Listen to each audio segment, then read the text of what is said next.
el ministro el retiro, si es el órgano militar el que determina la función civil o si ésta determina el órgano militar. Qué gusto, José Ramón, qué gusto saludarle. ¿Cómo le va? Muy buenas noches. Bien, ¿cómo está usted? Muy buenas noches. También Pues, qué gusto saludarlo.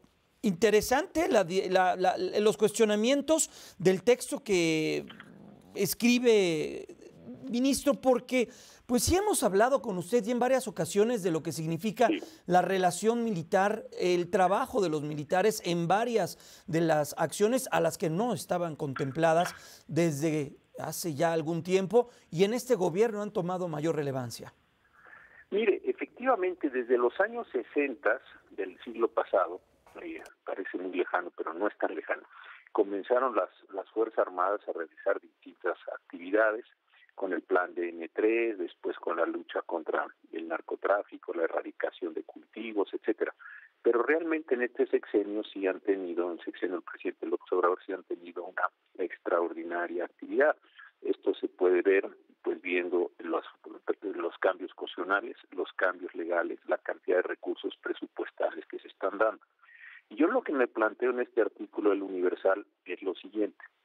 Las Fuerzas Armadas son una institución, son una organización que desde luego cuando realizan operaciones de carácter militar, pues tienen una situación excepcional y es normal porque las Fuerzas Armadas de cualquier país cuando participan en la guerra, etcétera, pues tienen esta situación excepcional y tienen un fuero, tienen una condición especial en la Constitución y en las leyes.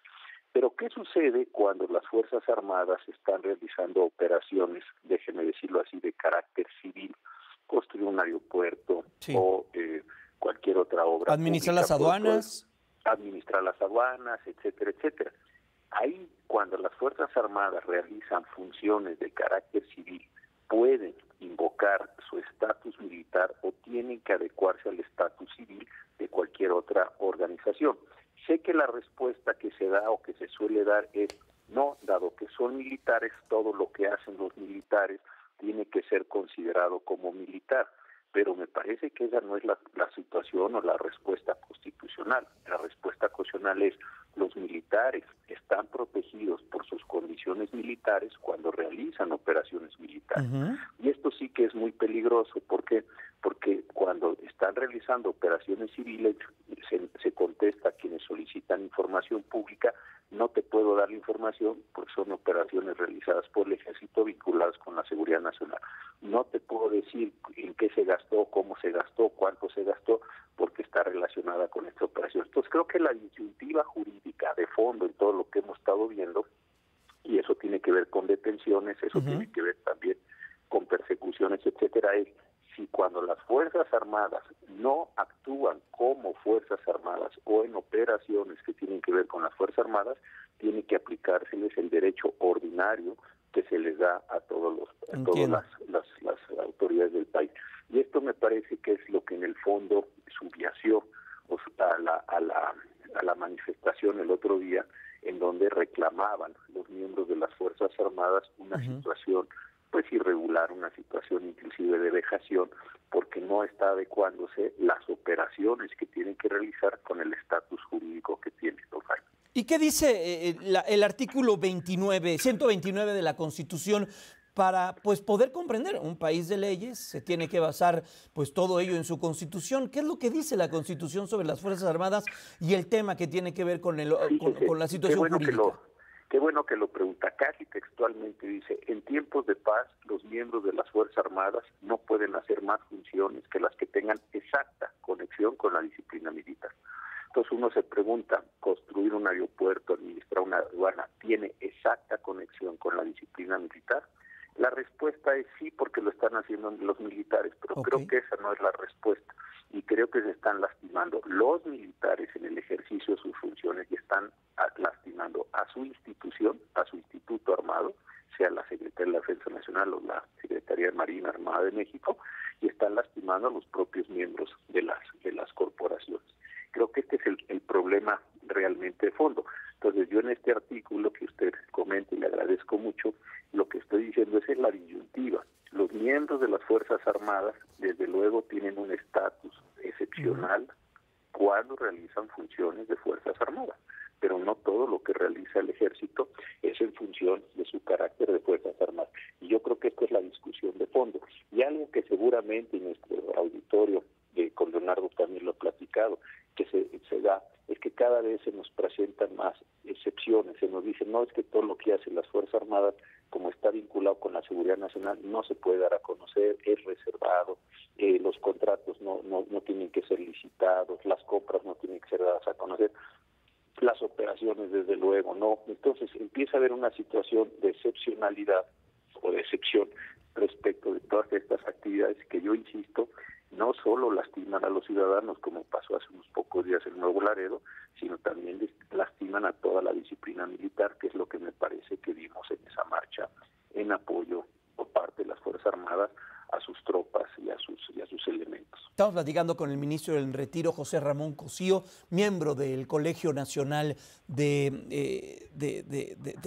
para establecer también, ministro, lo que está ocurriendo en ese sentido y lo que puede ocurrir en un futuro no muy lejano, cuando esta administración termine. Los militares van a seguir en esas responsabilidades, van a seguir administrando, por ejemplo, las aduanas, van a seguir teniendo pues las tareas, por ejemplo, de elevar una aerolínea, como se ha planteado. También van a estar trabajando alrededor del Aeropuerto Internacional Felipe Ángeles. Por supuesto, vamos a estar atendiendo lo que ocurre en el Tren Maya. ¿Qué va a pasar con el gobierno que pueda llegar o con una transición democrática? Fíjense que esta es una gran pregunta. Yo creo que haber ido aceptando o haber permitido que se les impongan obligaciones crecientes, que se esté llevando a cabo este proceso de militarización, yo pienso que los más afectados van a ser las propias Fuerzas Armadas. ¿Por qué? Porque estas operaciones de carácter civil los están lastimando. Y déjenme poner algunos otros ejemplos. Cuando las Fuerzas Armadas detienen a una persona, pues lo tienen que hacer conforme a los requisitos constitucionales, tiene que ser en una situación de flagrancia, cuasi flagrancia. Cuando intervienen sus comunicaciones, que es un tema muy discutido estos días, pues tienen que tener un mandato judicial. Es decir, no pueden pretextar que están haciendo funciones porque son ellos las Fuerzas Armadas. Y creo que eso, en el cambio de sexenio, en una condición, pues iba a ser una carga muy importante de carácter administrativo y de carácter jurídico para documentar todas las acciones que están llevando a cabo. Yo me supongo que faltando ya poco tiempo para que termine el sexenio del presidente López Obrador, que terminará en septiembre del año que entra, pues ya las Fuerzas Armadas estarán haciendo todos estos ejercicios de respaldo en cuanto a los contratos, en cuanto a los nombramientos, en cuanto a las adjudicaciones directas, porque una cosa es que hoy no se den a conocer, lo cual me parece mal, pero que no se den a conocer hoy por razones de seguridad nacional, y otra cosa es que nunca se vayan a dar a conocer esas informaciones. Esas informaciones tendrán que salir, no hay plazo que no se cumpla en términos de la ley de acceso a la información, de transparencia y acceso a la información, y en un momento dado se va a decir y quién lo asignó, y cómo lo asignó, y dónde lo compró, y cuánto costó, y en ese momento me parece que sí se presentará una situación pues de responsabilidades, porque otra vez son muy importantes las tareas que realizan las Fuerzas Armadas, pero no están por encima de la Constitución, que tiene un origen democrático. Entonces creo que eso sí debe ser un motivo de preocupación para los mandos de la Secretaría de Defensa Nacional, Secretaría de Marina, en el sentido de documentar, generar todos los libros blancos, que no los den a conocer. Yo creo que eso está muy mal, pero en fin, eso es el estatus que han ido logrando, pero eso no significa que en 5 años, 10 años, 15 años toda esa información no tenga que salir y ser conocida por todos nosotros en términos de transparencia y acceso a la información, desde luego con la protección de sus datos, pero también eso me parece que se puede dar. Inclusive, véalo usted, países que en otros momentos históricos tuvieron policías muy fuertes, me estoy refiriendo a los países del este, u otros países que tuvieron juntas militares, en fin, toda esa información hoy está dada a conocer. Entonces creo que eso también es un elemento de prevención. Nadie quiere unas Fuerzas Armadas lastimadas, nadie quiere unas Fuerzas Armadas desorganizadas, desde luego que no. Entonces pues sí me parece que todos estos no son elementos de crítica por la crítica, sino son de prevención a lo que debía estarse haciendo para poder contender con todos estos fenómenos que tarde o temprano se van a presentar. A algún momento esta tensión o esta situación puede tomar otro curso y sí, ahí Exacto. se va a poner a prueba el Poder Judicial y todo lo que está en Así ese es. sentido. Pues José Ramón Cosío, ministro en retiro y miembro del Colegio Nacional, gracias siempre platicar con usted, es un privilegio. Cuídese mucho, que esté muy bien.